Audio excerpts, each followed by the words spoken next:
Long time ago, when people didn't have fire, the earth was covered with ice and the people were cold, hungry and afraid.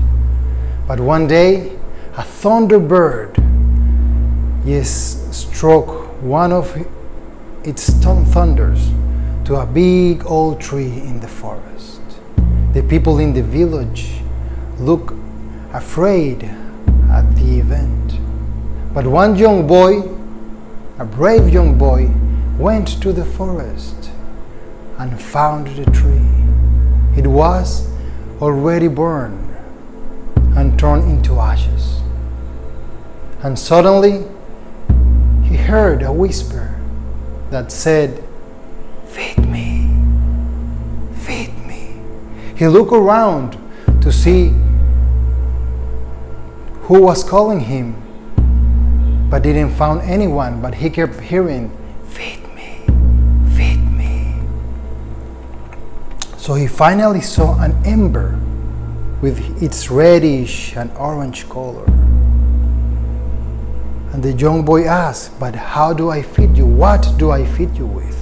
The ember said, "With sticks and twigs, sticks and twigs." So the boy began to put some sticks and twigs and leaves in the ember, and the fire began to grow.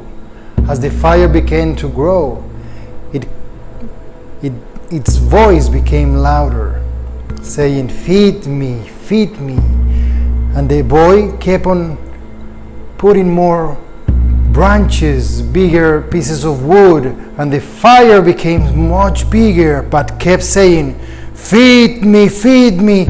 The boy, afraid, gave the fire more wood, and the fire became so huge, saying, "Feed me, feed me." And the boy became so afraid that he ran and hid himself behind a rock.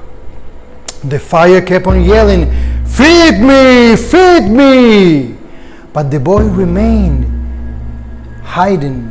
hidden behind the rock.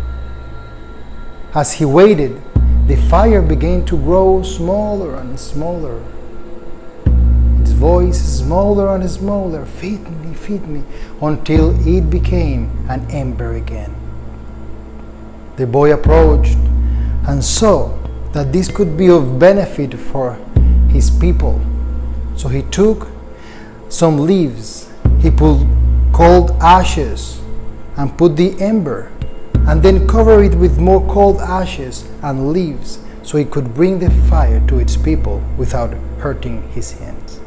The boy took the ember to his town, to his village, and told his people what had happened.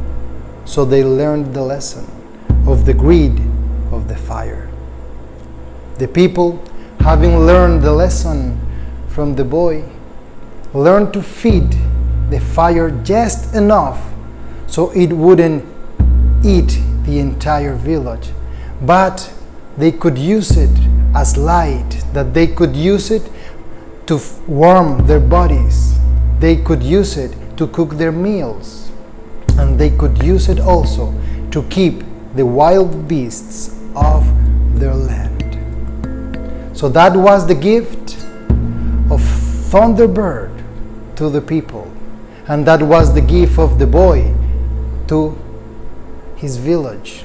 For that he was called the Fire Walker, because he had walked with the fire to his people.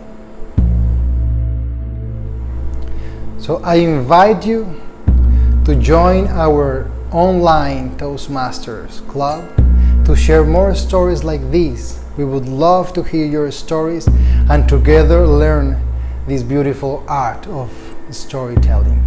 Thank you.